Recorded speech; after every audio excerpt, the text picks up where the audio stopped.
हाँ भाई स्टूडेंट्स, कैसे हैं आप सब बढ़िया, पढ़ाई वढ़ाई सही चल रही है। चलिए, खैर जिस माहौल में हैं हम, जो हमारे साथ बंधन हैं, उन बंधनों के चलते घर पर रहते हुए हम अपने कर्म को करते रहें, पढ़ाई सतत रूप से करते रहें। कब एग्ज़ाम होंगे, कैसे होंगे, ये सब बात की बात है, ये सब समय पर छोड़ दें। लेकिन कर्म करना हमारे हाथ में है, कर्म करते रहें। फल देर सवेर मिलेगा मिलेगा। ठीक है। तो हम पढ़ रहे थे EMI, इलेक्ट्रोमैग्नेटिक इंडक्शन। अब हम शुरू करते हैं अल्टरनेटिंग करंट।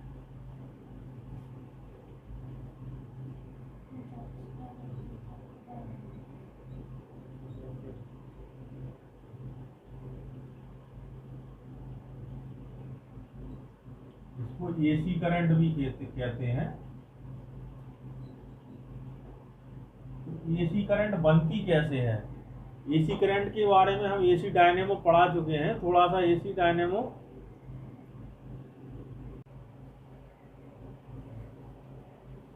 AC करंट को समझने के लिए पहले हमें ये देखना पड़ेगा कि AC करंट प्रोड्यूस कैसे होती है। AC करंट का मतलब क्या होता है? AC करंट माने अल्टरनेटिंग करंट। अल्टरनेटिंग करंट का मतलब क्या है? ये करंट बदलती रहती है। बदलती रहने का मतलब पहले बढ़ेगी, फिर घटेगी, फिर घटेगी, फिर बढ़ेगी। इस तरह से ये घटती बढ़ती रहती, तो इसको अल्टरनेटिंग करंट कहते हैं। और हम ये कैसे बनती है इसके बारे में समझाने के लिए हम पहले डिस्कस कर चुके हैं AC डायनेमो या AC जनरेटर का। थोड़ा सा हम उसको पहले रिवाइज कर देते हैं कि ये किस तरह से AC करंट प्रोड्यूस होती है।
तो ये लाइन डायग्राम है AC जनरेटर का। इसमें ये दो इलेक्ट्रिक मैग्नेट के बीच में एक आर्मेचर घूमता है इसका, और आर्मेचर में एक कॉइल होती है एक। ठीक है।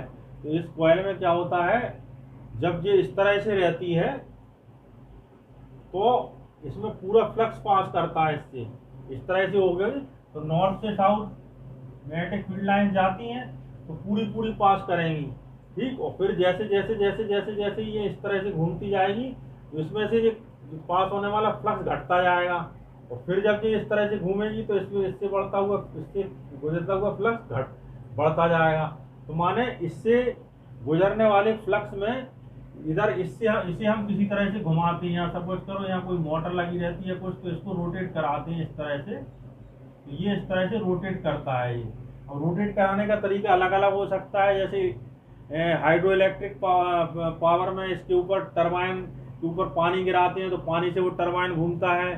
थर्मो पावर जो थर्मल इलेक्ट्रिक होती है, थर्मल इलेक्ट्रिक में जैसे पारिशा थर्मल पावर प्लांट है, तो उसमें क्या होता है कि पानी और कोयले की जो कोयले से पानी को गर्म करते हैं तो जो पानी की भाप बनती है वो पानी की भाप से टरबाइन घुमाते हैं, तो वो थर्मो इलेक्ट्रिक थर्मो पावर वो कहलाता है, थर्मो इलेक्ट्रिक कहलाती है। तो जिस तरह से भी अपन घुमाएं कुल मिला के इसको घुमाना है, इसको आर्मेचर को, इसको इसकी कॉइल को, तो कॉइल को गुजरने से क्या होता है, अब हम जब देखें इसमें कि जब ये इस तरह से है, ठीक, सपोज करो ये इस तरह से है, तो ये वाली कॉइल इस तरह से है, तो ये इस तरह से यूं घूम रहा है, तो इससे घूमने वाला इस तरह से फ्लक्स बढ़ेगा, तो ये बढ़ते हुए फ्लक्स का ग्रोथ करेगा और इसमें क्या होगा, इंड्यूस्ड ईएमएफ प्रोड्यूस होगा। तो इंड्यूस्ड ईएमएफ प्रोड्यूस होगा, इंड्यूस्ड ईएमएफ क्या करेगा, इस मैग्नेटिक फील्ड, जिस मैग्नेटिक फील्ड की वजह से ये इंड्यूस्ड ईएमएफ प्रोड्यूस हो रहा था उसका ग्रोथ करेगा। तो ये इस तरह से ये घूम रहा है, तो इस तरह से घूम रहा है तो क्या बन रही है, यहाँ पे यहाँ नॉर्थ है यहाँ साउथ है, तो ये क्या करेगा, जब ये इधर बढ़ रहा है तो ये बढ़ने का ग्रोथ करेगा, ठीक, बढ़ने का ग्रोथ करेगा Lenz according to Lenz law. तो ये क्या करेगा, इसकी अपोजिट डायरेक्शन में मैग्नेटिक फील्ड प्रोड्यूस करेगा। इसकी अपोजिट डायरेक्शन में मैग्नेटिक फील्ड कैसे प्रोड्यूस करेगा, माने इस तरफ साउथ बनेगा और इस तरफ नॉर्थ बनेगा। तो अगर हम यहां से देखेंगे तो यहाँ नॉर्थ बनेगा, नॉर्थ का मतलब यहाँ पे एंटी क्लॉकवाइज इसमें करंट फ्लो करेगी इस तरह से,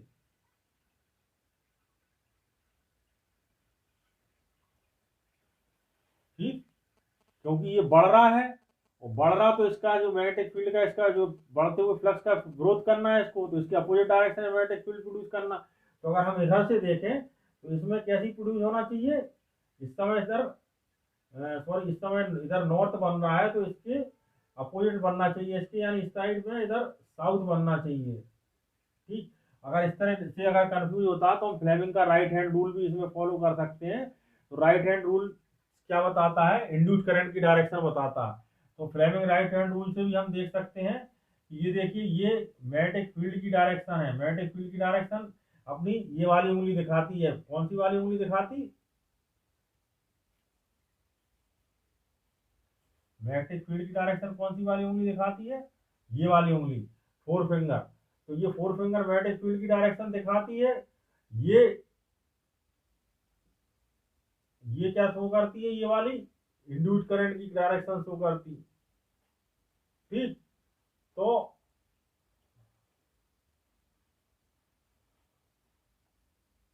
ये मूवमेंट की डायरेक्शन शो करती है, हम इसको ऐसे घुमा रहे हैं, इसको नीचे की तरफ घुमा रहे हैं, इसको हम नीचे की तरफ भेज रहे हैं, कैसे भेज रहे हैं, यानी ये ऐसा घूम रहा यूं, ठीक है, यूं, ये नीचे जा रहा है और ये ऊपर आ रहा। जब ये नीचे जाएगा तो ये थंब क्या शो करेगा, थंब शो करेगा इसका नीचे जाने वाली डायरेक्शन का, और ये शो करेगी हमारी मैग्नेटिक फील्ड की डायरेक्शन को। ये थंब नीचे जा रहा है तो ये डायरेक्शन शो करेगी, और ये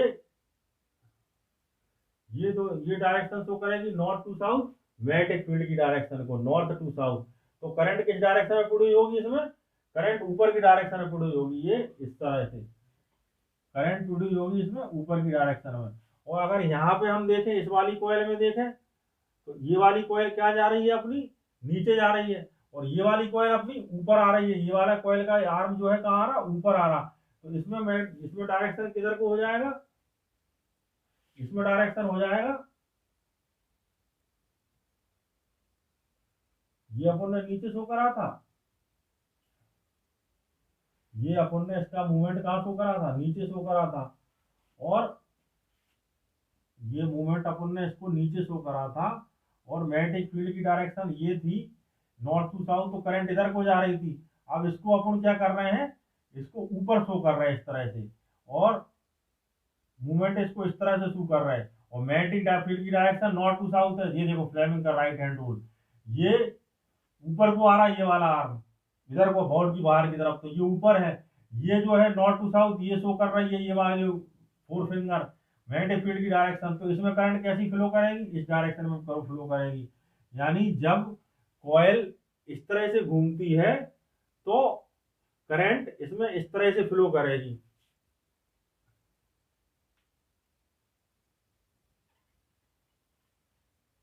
ठीक, ये इधर जाएगी और ये इधर जाएगी।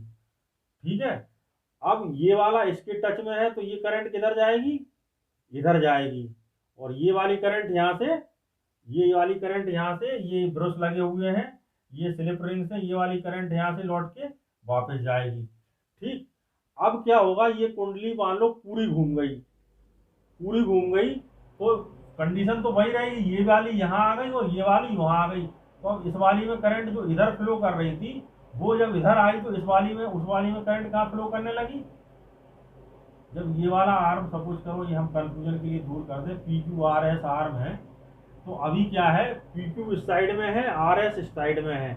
जब नेक्स्ट कंडीशन आएगी, ये जब इस तरह से ये बाहर आ रहा, ये अंदर जा रहा, यूं घूम रही है, तो ये यूं घूम रही है, तो ये घूमते घूमते जब इधर आ जाएगी, यानी आर एस इधर आ जाएगी, पी क्यू इधर आ जाएगी, तो कंडीशन क्या होगी कि ये उस समय क्या होगा, इसमें करंट क्यूएस में करंट इधर को फ्लो करने लगेगी और इसमें करंट इधर को फ्लो करने लगेगी। तो कुल मिला के इधर पे इन दोनों में जो डायरेक्शन है वो उसकी चेंज हो जाएंगी। तो डायरेक्शन चेंज हो जाएंगी तो इसमें भी करंट की डायरेक्शन चेंज हो जाएगी। क्या होगी, इसमें भी करंट की डायरेक्शन चेंज हो जाएगी। जब इसमें करंट की डायरेक्शन चेंज होगी तो अभी इसमें करंट इधर जा रही थी, इधर से वापस आ रही थी, फिर क्या होगी, इधर जाएगी और इधर से वापस आ जाएगी। तो कुल मिला के इसमें इस तरह से करंट फ्लो करती है। पहले जीरो से मैक्सिमम जाती है, ठीक, ये जब जाती है जब फ्लक्स पूरी जो 90 डिग्री के एंगल पे होता है, और ये जब होती है जब ये ऐसी होती है और ऐसे ऐसे ऐसे ऐसे होते, तो यहाँ मैक्सिमम हो गई, मैक्सिमम से होते यहाँ पे जीरो हो गई, और फिर जो उल्टी घूमी तो फिर ये नेगेटिव डायरेक्शन में चली गई, नेगेटिव डायरेक्शन में मैक्सिमम हो गई और फिर जीरो हो गई। इसी तरह से ये अल्टरनेटिंग करंट की साइकिल चलती रहती है, मिनिमम जीरो, फिर मैक्सिमम, फिर जीरो, फिर मैक्सिमम, फिर जीरो, नेगेटिव डायरेक्शन में मैक्सिमम। तो ये इस तरह से अल्टरनेटिंग करंट प्रोड्यूस होती है। तो अल्टरनेटिंग करंट का हमने बता दिया कि अल्टरनेटिंग करंट कि डायनेमो से कैसे प्रोड्यूस होती है। अल्टरनेटिंग करंट का जो डायनेमो होता है उसमें स्लिप रिंग्स होते हैं, और स्लिप रिंग चूंकि एक उसकी जो आर्म है वो एक ही से कनेक्ट रहती है और दूसरी आर्म दूसरी से ही कनेक्ट रहता है स्लिप रिंग में। तो चूंकि आर्म कनेक्ट इसका ही है, मानो ये घूम के ये वाली आर्म जब इधर आ जाएगी तो ये इधर आ जाएगा, ये वाला पार्ट इसका इधर आ जाएगा, लेकिन टच इसी से रहेगा। ये वाला जब घूम के इधर आ जाएगा तो टच इसका इसी से रहेगा, इस वाली का। तो जब टच इसका ही रहेगा और ये इधर आने पे इस पर करंट चेंज हो जाती तो इसमें भी करंट की डायरेक्शन चेंज हो जाएगी। तो इसलिए ये जो सिंपल गैल्वेनोमीटर है वो पहले शो करेगा इस डायरेक्शन में डिफ्लेक्शन, फिर जीरो डिफ्लेक्शन, फिर इस डायरेक्शन में डिफ्लेक्शन। तो इस तरह से डिफ्लेक्शन इसमें चेंज होते रहते हैं। तो ये हमने आपको बताया अल्टरनेटिंग करंट, एसी करंट कैसे प्रोड्यूस होती है। अब एसी करंट जब हमने ये देख लिया कैसे प्रोड्यूस होती है, तो हमने पढ़ा था इंड्यूस्ड ईएमएफ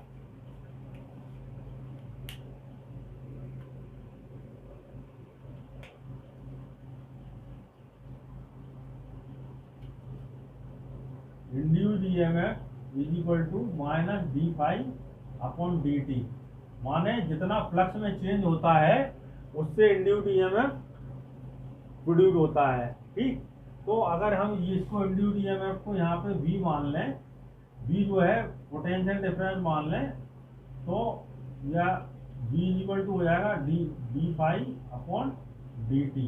ठीक, तो फाई की वैल्यू क्या होती है यहाँ पे, बी ए कॉस थीटा। तो अगर इसमें एन टर्न है तो हो जाएगा N B A cos theta. तो यहाँ पे v की वैल्यू क्या आ जाएगी, माइनस होता, और यहाँ पर ये याद रखिए फाई इक्वल टू होता minus N B A cos theta. ठीक, तो ये हो जाएगा v equal to minus N B A d cos theta upon d t, और ये माइनस का रहेगा। ठीक, तो थीटा इज इक्वल टू क्या होता है यहाँ पे, ओमेगा टी। ठीक है, तो यहाँ हो जाएगा v is equal to N B A d cos omega T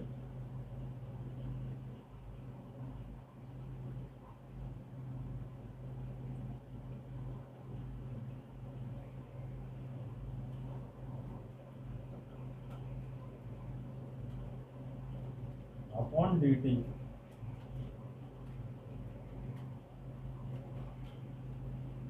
ठीक है, तो इसका अपन डिफरेंशिएशन करेंगे तो क्या आ जाएगा,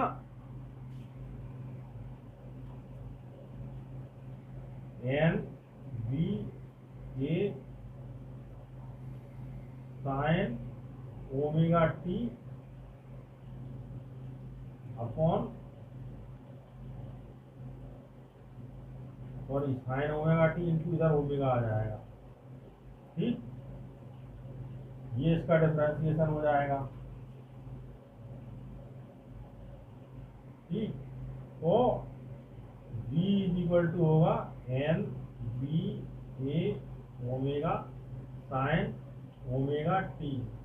ठीक, और ये होती वैल्यू v0 के बराबर, किसके बराबर होती है, इनिशियल वोल्टेज के बराबर होती है। v0 इज इक्वल टू होता, v maximum is equal to होता एन बी ए ओमेगा। क्यों होता जी, अभी हम बता रहे हैं।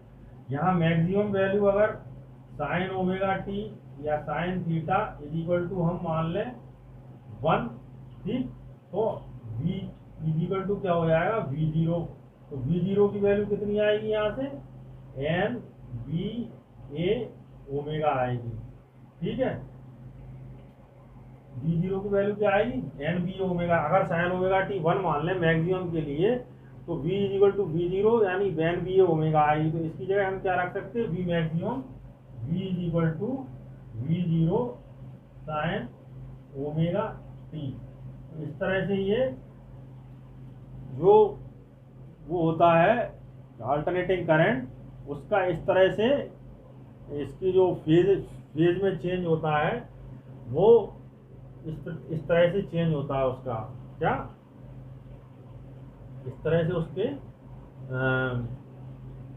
क्या कहना चाहिए, पोटेंशियल डिफरेंस चेंज होता है।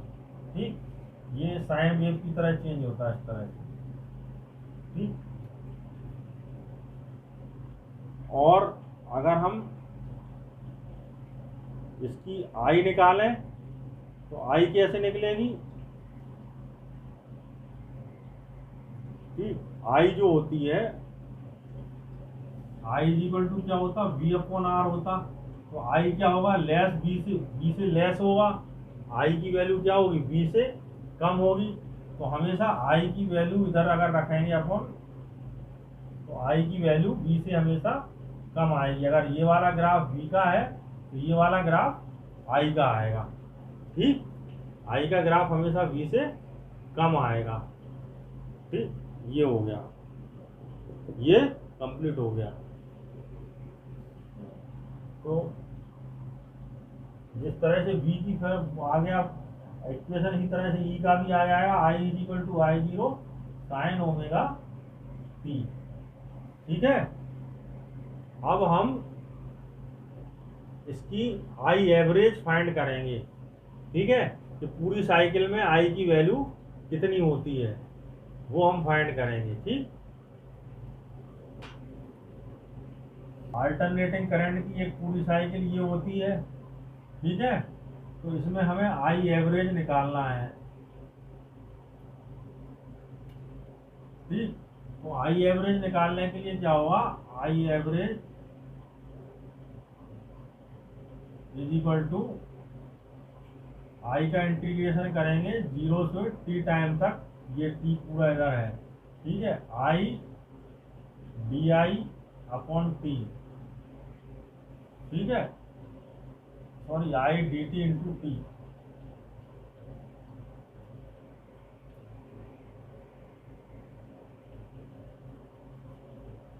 ठीक है, 0 to 2 आई की वैल्यू होती है, आई इक्वल टू क्या निकाला था हमने, आई 0 साइन ओमेगा टी, ये निकाला था।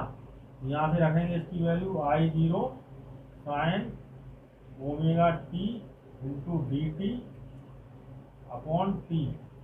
ठीक, तो ये टी तो बाहर आ जाएगा 1 अपॉन टी, और ये रहेगा, इसको ये भी आई 0 बाहर रख लें, कांस्टेंट है। ठीक, तो साइन ओमेगा की जगह क्या हो जाएगा, minus cos omega T upon omega. ठीक,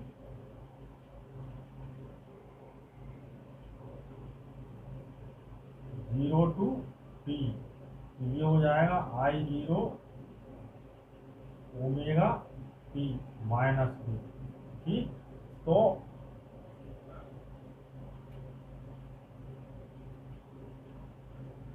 ये हो जाएगा कॉस ओमेगा टी माइनस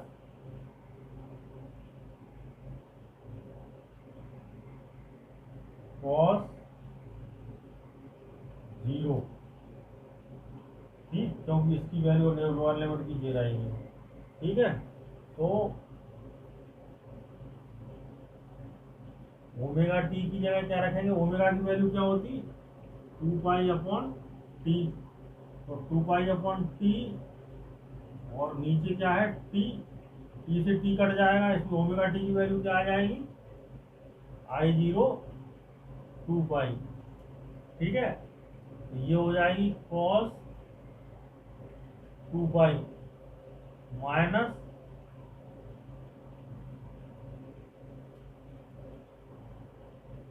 वह 0 की वैल्यू कितनी होती, 1। ठीक है, तो cos 2 पाई की वैल्यू कितनी होती, cos 180 की वैल्यू कितनी, cos 360 की वैल्यू कितनी होती, cos 360 की वैल्यू भी 1 होती है। ठीक, 1 में से 1 गए, 0 बचे, 0 में से यानी यहाँ पे है माइनस आई 0 अपॉन 2 पाई 1 माइनस 1, ये आ गई 0। यानी अगर हम इसमें क्या करते हैं, हम आई की वैल्यू फाइंड करनी है, क्योंकि हम ये देखते हैं कि अगर अल्टरनेटिंग करंट 0 होती तो हमें उससे करंट नहीं लगता, या वो काम नहीं करती करंट, तो इसका मतलब अल्टरनेटिंग करंट 0 तो हो नहीं रही। अल्टरनेटिंग करंट एनर्जी भी दे रही है, अल्टरनेटिंग करंट से हम काम भी कर रहे हैं, अल्टरनेटिंग करंट से घर के अप्लायंसेस भी चल रहे हैं, और अल्टरनेटिंग करंट से हमें करंट भी लग रहा है, तो उसकी एवरेज वैल्यू 0 होती तो वो करंट कहाँ से लगता हमारा। यानी ये हमारा जो कैलकुलेशन है ये सही नहीं है। इससे ये प्रूव हुआ कि ये कैलकुलेशन हमारा आई एवरेज का निकाला ये सही नहीं है। तो फिर ये निश्चय किया गया कि देखिए यहाँ पे ये पॉजिटिव है करंट, ये नेगेटिव है करंट, दोनों को पॉजिटिव और नेगेटिव को जोड़ेंगे तो 0 तो हो ही जाएगा, लेकिन ये इस तरह से जोड़ना नहीं चाहिए, क्योंकि ये नेगेटिव तो हो रही है लेकिन करंट तो है, करंट तो है, पॉजिटिव हो वेक्टर के ये मतलब ये क्या है, एक्चुअली करंट एक स्केलर क्वांटिटी है, और यहाँ पे अगर देखें तो ये पॉजिटिव हो रही है नेगेटिव, लेकिन ये इस तरह से घटेगी बढ़ेगी नहीं, ये भी करंट है और ये भी करंट है, भले ये माइनस डायरेक्शन में है लेकिन करंट दोनों जुड़ेंगी। तो ये हमने फिर डिसीजन ये निर्णय लिया, निष्कर्ष निकल के आया कि हम t/2 सेकंड में निकालना चाहिए आई एवरेज, तब सही आई इसकी जो है आई की वैल्यू निकलेगी। क्योंकि अगर हम जो यूज करते हैं क्या कहना चाहिए मूविंग कॉइल गैल्वेनोमीटर, उससे जो आई की एवरेज वैल्यू निकलती है वो जीरो नहीं निकलती है।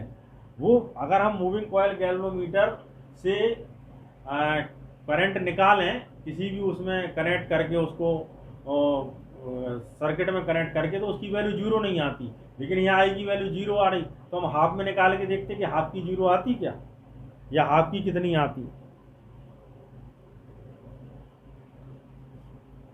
तो हम इसमें हाफ साइकिल की लेके देखते हैं। तो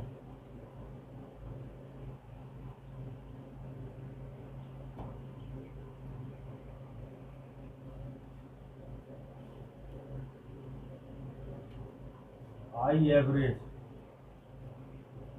is equal to 0 to t/2 लेके देखते हैं। ठीक, 0 to t/2 I D T upon T, इसका इंटीग्रेशन करते हैं। ठीक, तो यहाँ आ जाएगा हमारा 0 to t/2 I zero sine omega T D T upon T. तो ये टी तो बाहर आ गया।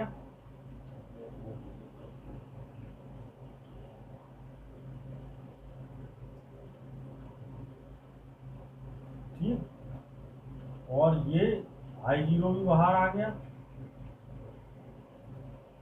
तो साइन ओमेगा की value cos omega T upon omega. ठीक, और इसका लेंगे हम 0 to t/2। तो ये हो गया minus I zero upon omega T और कॉस ओमेगा टी की वैल्यू 0 to t/2। ठीक, तो ये वैल्यू आई हमारी आई जीरो अपॉन, हमने ये देखा था ओमेगा टी की जगह होता है 2 पाई माइनस 2 पाई, और कॉस ओमेगा टी की जगह क्या हो जाएगा, इसमें जब रखेंगे तो कॉस ओमेगा t/2 माइनस 0 और इसकी वैल्यू 1 और 0 की वैल्यू 1। ठीक, तो ये हो जाएगा माइनस आई जीरो 2 पाई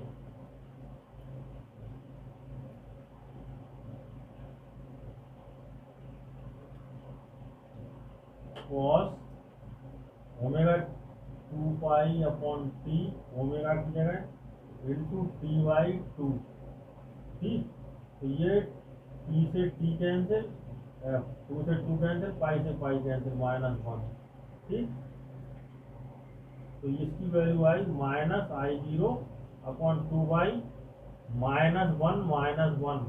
ठीक है, कॉस पाई की वैल्यू होती -1 और -1 दोनों जुड़ जाएंगे तो -2 हो जाएगा। तो जो हो जाएगा -2 आई जीरो अपॉन -2 पाई। माइनस से माइनस से क्या होगा, इसकी value I zero upon pi I average की। लेकिन इतनी भी नहीं होती वैल्यू, इतनी भी नहीं होता आती है वैल्यू। अगर हम कैलकुलेट करें उससे, कैसे कैलकुलेट करें हैं, अगर कैलकुलेट करें उससे तो फिर हम क्या करेंगे, इसकी रूट मीन स्क्वायर वैल्यू निकालेंगे। आई की रूट मीन स्क्वायर वैल्यू निकालेंगे।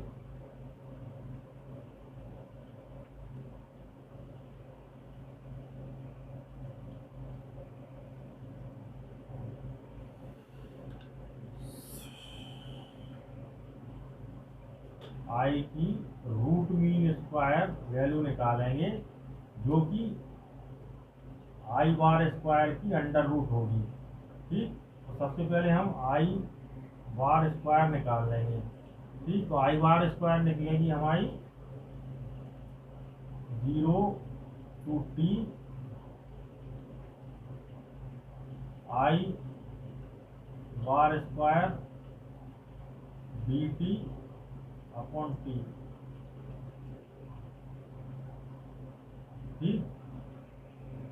तो आई बार स्क्वायर की वैल्यू होगी I bar square is equal to I square sine square omega T.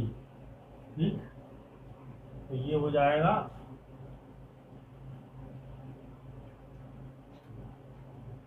0 to 2 I square I naught square sine square omega T और D T upon capital T.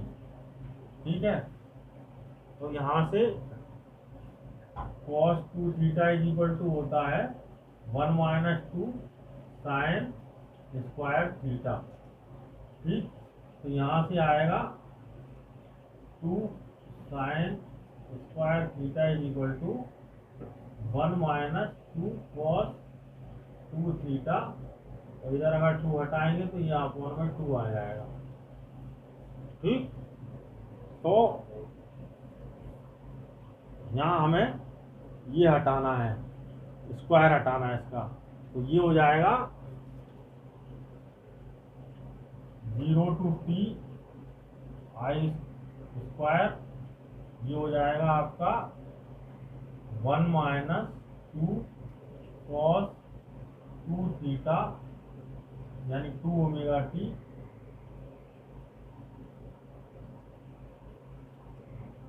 Upon T, 2t, ये 2 इधर से आ रहा है। ठीक, और D t. ठीक, तो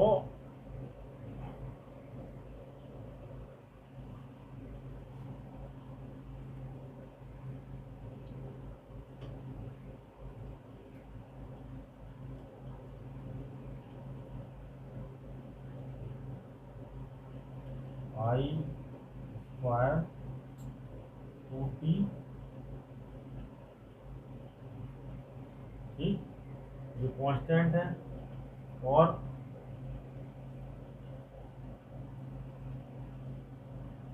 one minus 2 cos omega 2 cos 2 omega T है। तो इसका हम अगर वो करेंगे तो ये आ जाएगा, इसका अगर वो क्या कहना चाहिए इंटीग्रेशन करेंगे तो ये आ जाएगा हमारा 1 minus sine 2 omega T upon 2। ठीक है,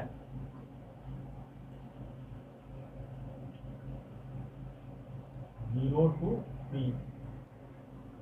ठीक है,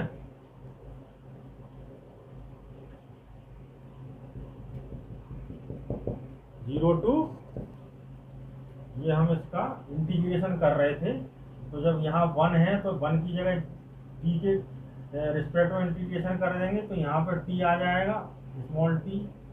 ठीक, और यहाँ पे इसके 2 ओमेगा, टी के संग में क्या है 2 ओमेगा है, तो नीचे भी इसमें 2 ओमेगा आएगा। ठीक है, तो ये अब हम इसमें क्या करेंगे, इसकी वैल्यू पुट करेंगे, ऊपर वाली लिमिट और नीचे वाली लिमिट की। ठीक है, तो ऊपर वाली लिमिट में साइन 0 की वैल्यू तो 0 होती है, साइन 0 की वैल्यू 0 होती, तो यहाँ पे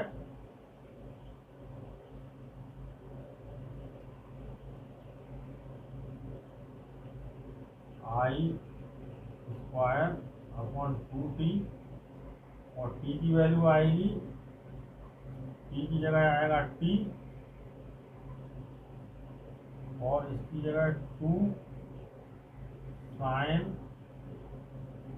ओमेगा टी अपॉन 2 ओमेगा, 2 से 2 कैंसिल हो गया। ठीक, तो अब ये t और 0 की वैल्यू हमने पुट कर दी, तो हम यहाँ से रखेंगे I0 अपॉन 2t, तो यहाँ से आएगा, जब ओमेगा एलसीएम लेंगे हम तो यहाँ से आएगा ओमेगा इंटू टी। ठीक, और यहाँ से आएगा साइन ओमेगा टी ठीक है। तो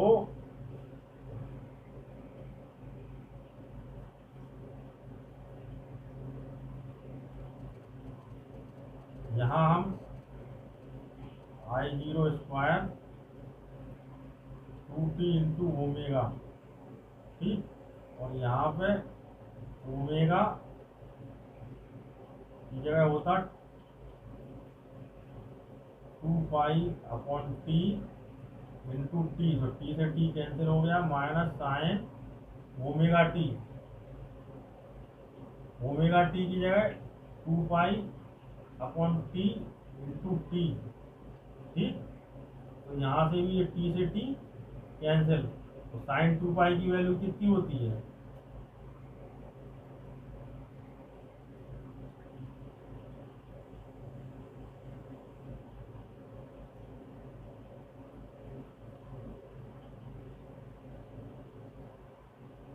साइन 2 पाई की वैल्यू कितनी होती, I0 स्क्वायर, ये जो होगा 2 पाई अपॉन टी, और ये इसकी वैल्यू 1 आ जाएगी। क्यों, यहाँ से देखो 2t ओमेगा ये है ना, इसकी जगह रखेंगे अपन 2 पाई अपॉन टी, और ये 2t ऑलरेडी है, तो इससे ये कैंसिल हो जाएगा, ये हो जाएगा 4 पाई हो जाएगा, ये क्या हो जाएगा 4 पाई आ जाएगा, ठीक। और ये हो जाएगा आपका 2 पाई माइनस साइन 2 पाई, ठीक। तो